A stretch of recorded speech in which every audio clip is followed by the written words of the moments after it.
여러분들 명제와 조건의 마지막 단어는 자, 절대부등식이 있는데요. 그 절대부등식이 내용이 많아서 자, 2시간에 걸쳐서 자, 선생님이 나누어서 공부를 한다고 했었죠.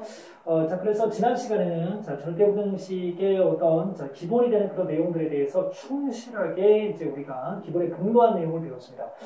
자, 그렇다면은 여러분들이 실제 이 절대부등식에서 여러분들이 가지고 계신 문제집에서 만날 수 있는 그런 유형의 문제들은요. 자, 오늘 공부하는 이 내용과 연관된 그런 문제들을 여러분들이 많이 접하게 될 겁니다. 그래서 자, 오늘 수업 여러분들이 열심히 잘 귀담아 들으셔가지고요. 여러분들이 가지고 계신 문제집들, 자, 어려운 문제들 척척 풀어내는 자, 그런 실력 갖추시기 바랍니다. 자, 그러면 그 밑바탕을 여러분들 깔아드리겠습니다. 오늘 준비한 내용은요, 자, 2가지인데요. 첫 번째는 자, 산술평균, 주합평균, 산술평균, 기하평균, 조합평균에 대해서 살펴볼 거고요. 그리고 두 번째로는 코시 슈바르츠 부등식이라는 이 2가지 내용에 대해서 자, 살펴볼 겁니다. 자, 그러면 처음에 산술평균, 기하평균, 조합평균에 대해서 자, 살펴보도록 하겠습니다. 우선 여러분들 그 말 뜻을 알으셔야 될 것 같아요. 말 뜻을 알으셔야 되는데요. 자, 여러분들 산술평균이라는 것은 뭐냐면요. 자, 산술평균 같은 경우는 자, 여러분들이 학교에서 만약에 시험을 봤다고 합시다. 자, 그런데 내가 중간고사에서 90점을 맞았어요. 그런데 기말고사에서는 칼을 가지고 몇 점을 맞았냐면 100점을 맞았습니다. 놀랍죠? 자, 그러면 이 두 개의 점수를 갖다가 우리가 더해가지고 일어나면 얼마가 되냐면 95가 되죠. 자, 여러분들 평소에 여러분들이 즐겨 하시는 그런 평균 구하는 방법이 바로 산술평균 되겠습니다. 일반적인 경우라고 보시면 돼요.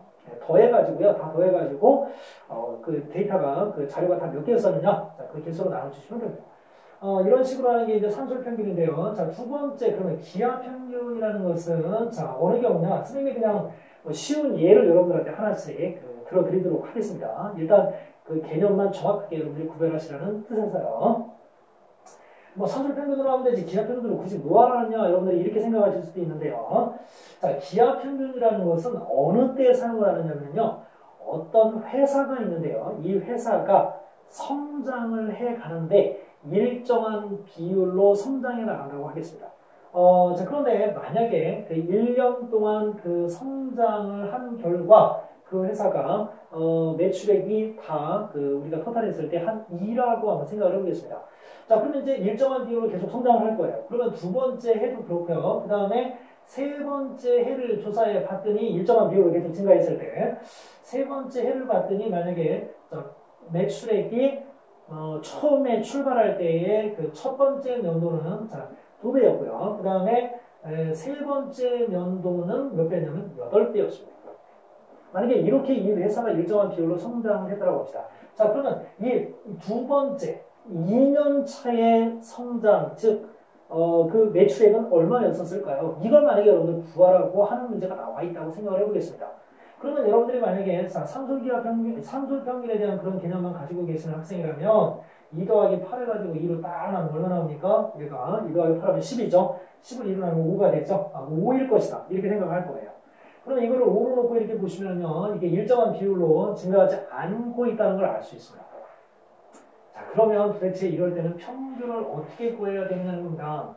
자, 이럴 때는요. 자, 이 둘을 어떻게 하느냐면 곱합니다, 여러분들. 자, 곱하면 2 곱하기 8이 되죠. 자, 거기에다가 루트를 씌워드립니다. 딱 씌워드려요. 자, 그러면은 얼마냐? 자, 2, 8이 16이니까 루트 16이 되죠. 자, 그럼 어떻게 돼요? 16은 4의 제곱이니까 4가 됐죠. 자, 그래서 이거는 4라는 걸 알 수 있습니다. 자, 여러분들 일정한 비율로 증가한다라고 했죠? 자, 몇 배? 자, 2배 증가했습니다. 몇 배? 2배 증가했습니다.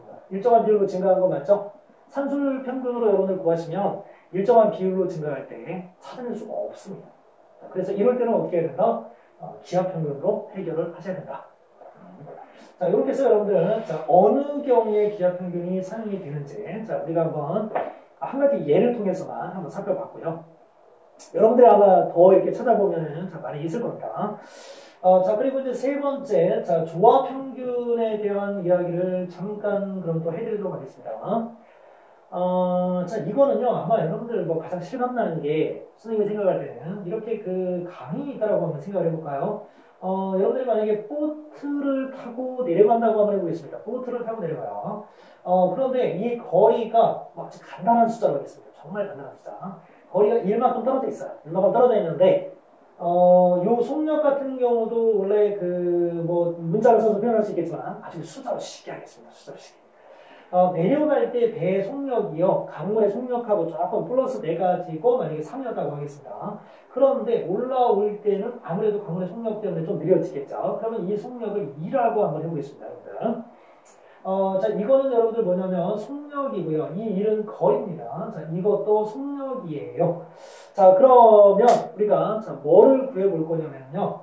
평균 속력을 여러분들 구한다고 한번 생각을 해보겠습니다. 평균 속력 어떻게 구합니까? 평균 속력. 이 속력이라는 거는요, 여러분들 어떻게 해야 되느냐면 거리를 뭐로 나눠야 된다? 시간으로 나눠서 구하셔야 됩니다. 거리를 시간으로 나눠서 구하셔야 돼요.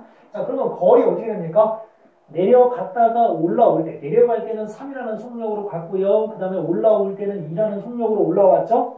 자, 그렇다면은, 이거는 지금 상황이 똑같은 경우로 여러분들한테 예를 들어 드렸는데요. 만약에 이런 경우에 평균 속력을 구하라고 그러면, 총 이동한 거리를, 내려갈 때 1, 올라올 때 1이니까 어때요? 2가 됐죠? 총 이동 거리 2가 되고요. 자, 그 다음에, 그러면 시간을 구해서 이걸로, 시간으로 이 거리를 나눠주면 그 평균 속력을 구할 수가 있겠죠? 자, 그러면 시간은 어떻게 되느냐? 내려갈 때 걸린 시간, 거리가 1이었고요. 속력이 3이었어요. 그럼 어떻게 돼요? 3분의 1이 되고요. 그 다음에 올라오는데 걸린 시간은 1이라는 거리를 2라는 속력으로 맞기 때문에 1이라는 거리를 속력 2로 나눠주시면 됩니다. 자, 그러면 이렇게 식이 나오는데요. 자, 이거를 통분을 하는데요. 자, 이거를 통분을 하는데, 자, 통분을 하는데 어떻게 하느냐면, 자, 그냥 통분을 하겠습니다. 이거 꼭 하지 마요. 그냥 쓰겠습니다. 자, 3 곱하기 2분의 어떻게 됩니까? 이쪽은 2가 되고요. 자, 이쪽은 3이 되겠죠? 여기 6으로 통분하려면 곱하기 2 곱하기 3 곱하기 3 해주면 됩니다. 자, 이렇게. 그리고 이제 분자에 2가 있는데 이거 1 생략된 거예요. 자, 그러면 우리가 이제 번분수라고 해서 자, 이렇게 분모와 분자를 곱해서 분모에 갖다 쓰죠. 1은 곱하라고 하니까 2 더하기 3이 됩니다. 자, 그리고 얘는 어떻게 됩니까? 분자의 분자와 분모의 분모가 곱해져야 되겠죠? 자, 그러면 이거는 2 곱하기 3 곱하기 2라고 되어 있는데 순서 바꿔서 갖다 쓰겠습니다. 이렇게. 자, 그럼 어떻게 돼요? 식이 이렇게 나옵니다. 여러분들, 자, 요거는 자, 똑같은 거였어요. 그죠? 자, 그러면 요 2를 뭐라고 하냐면 A라고 하고요. 자, 그 다음에 3을 B라고 이렇게 표현을 해보겠습니다. 자, 그러면 이렇게 되죠? 자, 여러분들 어떻습니까? 조합평균. 구한다는 걸 알 수 있죠? 우리가 일반적으로 조합평균은 뭐 언제 쓰느냐라고 여러분들이 했을 때 그걸 찾기가 조금 어려울 수도 있는데요. 과학 시간에 여러분들이 좀 사용을 하고 있다. 이렇게 생각을 해주시면 되겠습니다. 이 산술평균은 우리가 워낙 많이 쓰는 거고요. 여러분들 기하평균 같은 경우는 조합평균은 많이 안 쓰는데요. 자, 선생님이 예를 들어준 이 두 가지 말고도 여러분들이 평소에 더 찾는 그런 시간을 가져보면 좋을 것 같습니다. 자, 그러면 밑에 있는 필문제 들어가도록 하겠습니다. 자, x가 0보다 크고 y가 0보다 커요. 자, 그러면 x 곱하기 y가 6일 때 3x 플러스 2y의 최소값을 구하라고 그랬습니다. 자, 그러면은 첫 번째가 산술평균, 두 번째가 기하평균, 세 번째가 조합평균이었죠. 자, 그러면 여러분들 산술평균은 어떻게 된다고 그랬죠? 2분의 x 플러스 y라고 했고요. a, b를 가지고 할까요? 자, 여러분들 2분의 a 플러스 b라고 했고요. 자, 두 번째 기하평균은 두 개를 곱해서 루트를 씌워주라고 했고요. 자, 그 다음에 두 번째 기하평균은 이렇게 구해주라고 했고요. 두 개 곱해서 루트 씌워주라. 그 다음에 세 번째 조합평균은 두 개를 더한 것으로, 자, 두 개를 곱한 거에 두 개를 나누어주면 조합평균을 구할 수 있다고 했습니다. 자, 그러면 얘들의 요 문제를 여러분들 푸시기 위해서는요, 자, 부등식을 이용해서 문제를 풀어야 되는데, 이 앞에 있는 산술평균은 항상 기하평균보다 크거나 같고요. 그 다음에 기하평균은 산술평균보다 항상 여러분들 크거나 같습니다. 그래서 요 만약에 3x 플러스 2y의 값을, 즉 최소값을 구해봐라. 이런 문제가 나오면, 자, 여러분들이, 이 문제 같은 경우는 산술평균과 기하평균을 이용해서 구해주시면 되는데, 자, 어떻게 되느냐. 자, 2분의, 자, 3x, 이 3x가 a가 되고요. 2y가 b가 되겠죠? 그러면 3x 플러스 2y를 2로 나눈 것은, 자, 3x 곱하기 2y보다 항상 크거나 같다는 겁니다. 자, 그러면 3x 플러스 2y가 자, 이쪽에 2를 곱해줍니다. 자, 2 루트 요거 두 개를 정리를 한번 해볼까요? 숫자는 숫자끼리, 문자는 문자끼리 하면은, 자, 3이 6에다가 xy가 되나요? 근데 xy가 뭐라고 했냐면 6이라고 했어요. 그럼 얘가 6이 되는 거죠. 그러면은 얘는 6의 제곱이니까 빠져나와요. 그럼 12가 되겠죠? 그래서 3x 플러스 2y는 항상 12보다 크거나 같다는 걸 알 수 있거든요. 그러면 3x 플러스 2y의 최소값은 얼마다? 11보다 항상 크거나 같으니까 가장 작았을 때 10이라는 걸 알 수 있죠. 자, 이렇게 여러분들 산술평균과 기하평균을 이용해서 이런 문제를 해결할 수가 있습니다. 자, 지금 여러분들 선생님이 그 산술평균, 그 다음에 기하평균, 조합평균 어느 경우에 우리가 사용을 하는가? 그리고 실제 이 문제를 산술평균과 기하평균만을 이용해서 푸는 그 방법을 선생님이 알려드렸습니다. 그런데 이런 산술평균, 기하평균, 조합평균은요, 이 부동의 방향이 절대 바뀌지 않습니다. 항상 산술평균은 기하평균보다 크거나 같고요. 그 다음에 기하평균은 조합평균보다 항상 크거나 같아요. 그러면 이게 절대부등식이라는 거죠. 자, 선생님이 슬쩍 문제를 먼저 여러분들한테 풀어보게 하고, 그리고 지금 이것이 이제 절대부등식이라는 이야기를 했어요. 부동의 방향이 절대 바뀌지 않는다. 그럼 어떻게 해야 됩니까? 증명해야 되겠죠. 자, 그 증명법은요, 여러분들 어떻게 보면 되느냐면, 자, 2분의 a 플러스 b가 있고요. 자, 루트 ab가 있는데요. 이거에서 이거를 어떻게 보면 되느냐면, 빼보면 됩니다. 빼보면 됩니다. 그런데 a와 b가 모두 양수일 때라고 가정을 한다면요, a와 b가 모두 양수일 때라고 가정을 한다면, 제곱을 해서 빼도 부동의 방향을 영향을 주지 않으니까, 자, 제곱을 해서 빼보겠습니다. 자, 그럼 어떻게 됩니까, 여러분들? 4분의 자, a제곱 플러스 2ab 플러스 b제곱이 되고요. 자, 얘는 루트만 벗어나겠네요. 자, 그러면 4로 통분하면 어떻습니까? a의 제곱. 자, 얘가 어떻게 되느냐면 4분의 4가 돼요. 그럼 여기 있는 2ab, 그다음 여기 있는 마이너스 4ab 같이 해주면 마이너스 2ab가 되죠. 그리고 b제곱이 됩니다. 자, 그러면 얘는 어떻게 되느냐? 다시 자, 2분의 a 마이너스 b의 제곱이 되죠. 무엇인가의 제곱이 됐다? 그럼 0보다 크거나 같은 거죠. 자, 이렇게 산술 평균은 기하 평균보다 항상 어떻다? 0보다 항상 기하 평균보다는 크거나 같다는 걸 이렇게 증명도 가능합니다, 여러분들. 자, 선생님이 원래 증명을 하고 여러분들한테 자, 이 문제 해결하는 방법을 설명할 수도 있겠지만은 실전 연습을 시킨 다음에 절대등식이라는 것을 자, 확인시켜 드렸습니다. 그러면 여러분들 기하평균하고 조합평균도 여러분들이 그런 식으로 증명을 해보실 수 있겠죠. 자, 그러면 이제 코시 슈바르츠 부등식을 살펴봅니다. 자, 코시 슈바르츠 부등식은요,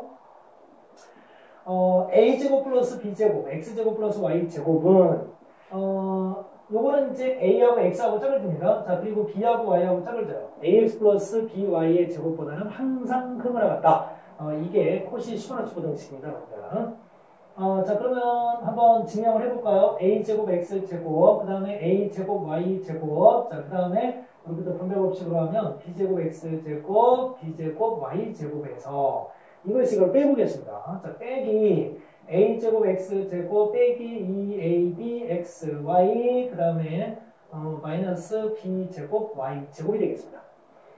a제곱 x제곱, a제곱 x제곱 사라지고요. 자, b제곱 y제곱, b제곱 y제곱 사라집니다. 그럼 남아있는 거는 얘들이 남았네요. 그런데 이거 완전 제곱식 되겠습니다. 그죠? 요거에서. 그럼 얘는 0보다 크거나 같죠? 자, 그래서 코시 슈바르츠 부등식은 성립한다는 것을 알 수 있습니다.